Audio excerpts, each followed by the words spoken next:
Continuando o sexto ano, nós falamos já de projeção cilíndrica, certo? Agora vamos falar de projeção cônica. Ora, cônica tem a ver com cone, certo? Então, essa é a projeção que nós vamos ver agora. Diz assim, projeção cônica. Nas projeções cônicas, as imagens do globo são projetadas em um cone, viu? É um cone, literalmente. São utilizadas para apresentar porções do planeta, como um continente ou um hemisfério. Então, né, a projeção cônica ela é para apresentar porções do planeta como um continente ou um hemisfério. Aí abaixo vocês estão vendo o exemplo. Diz assim, ó, representação da projeção cônica. Olha o planeta onde está, né? Está em volta do cone e ao lado está, assim, mapa da projeção cônica. Aí tem alguns continentes. Tem a América, a Antártida e a África. Olha, é igual um leque, né? Mas é um cone aí, ok? Representação de projeção cônica, perfeito? Na primeira imagem diz assim, o globo terrestre é projetado sobre um cone tangente a um paralelo, certo? Então, vejam mais uma vez os exemplos, perfeito? São várias projeções, tem a cilíndrica, como eu falei, né? E agora a cônica. A cônica, só para relembrar, ela serve para pôr em destaque um continente, por exemplo, o continente americano, onde nós vivemos, ou um hemisfério, tá? Ou hemisfério norte, ou hemisfério sul, ok? Então, ele serve mais para essas funções, perfeito? E a outra projeção é a azimutal. Essa projeção ela é usada mais pelos militares, ok? Pelas forças armadas, perfeito? Então vamos lá, o que é uma projeção azimutal? Diz assim, a projeção azimutal representa a real distância entre um lugar e outro. É uma projeção muito utilizada na navegação e na aviação para representar os deslocamentos.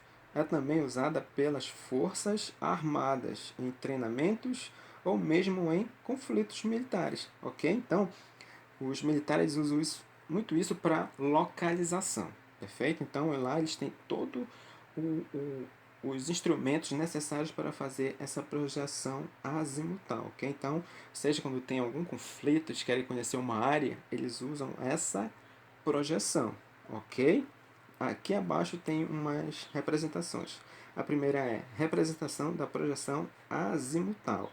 Fala assim, o globo é projetado sobre um plano tangente a um polo, ao equador ou a um paralelo. Perfeito? Então tá aí, né? O globo em cima de uma projeção, que é a projeção azimutal. E ao lado diz assim, ó, representação de projeção azimutal. Diz assim, ó, mapa da projeção azimutal ou polar. Aí tem alguns continentes, tem a América, a Antártida, a Oceania e a África. Vejo que está totalmente diferente a localização dos planetas que nós conhecemos dos continentes que nós conhecemos habitualmente, certo? Então, olha, a Antártida está ao centro, a América está ao cima, ao norte, a Oceania está aqui abaixo, um pouquinho ao sul, ok? Então veja como é diferente. As localizações, quando eles colocam de continente, varia de projeção a projeção. Perfeito? Não esqueçam disso, certo?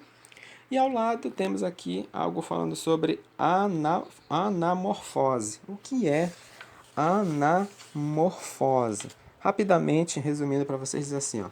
De maneira geral, os mapas convencionais são diferentes uns dos outros por causa das particularidades do que pretendem representar. Por exemplo, diferentes mapas mostram a localização e a distribuição de fenômenos e recursos distintos no território brasileiro, tipos de clima ou relevo, distribuição da população ou os diversos ramos da atividade industrial, entre muitos outros.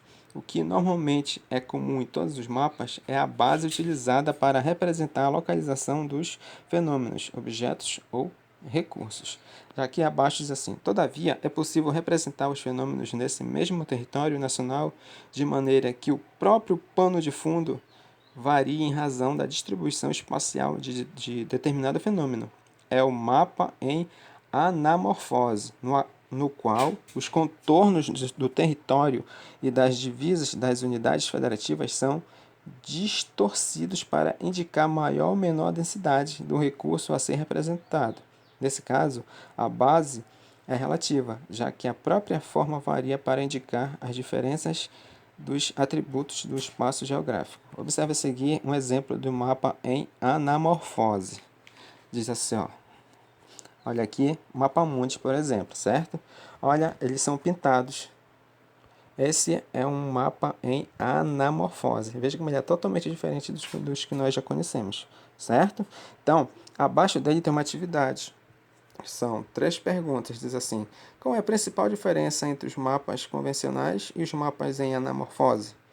Qual é a importância dos mapas em anamorfose? Observe o mapa e, com a ajuda de um atlas, cite 2 países que tinham muitos e 2 que tinham poucos usuários na internet em 2015, ok? Então, esse aí é um mapa em anamorfose, ok? Então, dê uma observada nisso aí, que vocês vão fazer algumas atividades mais para frente, ok?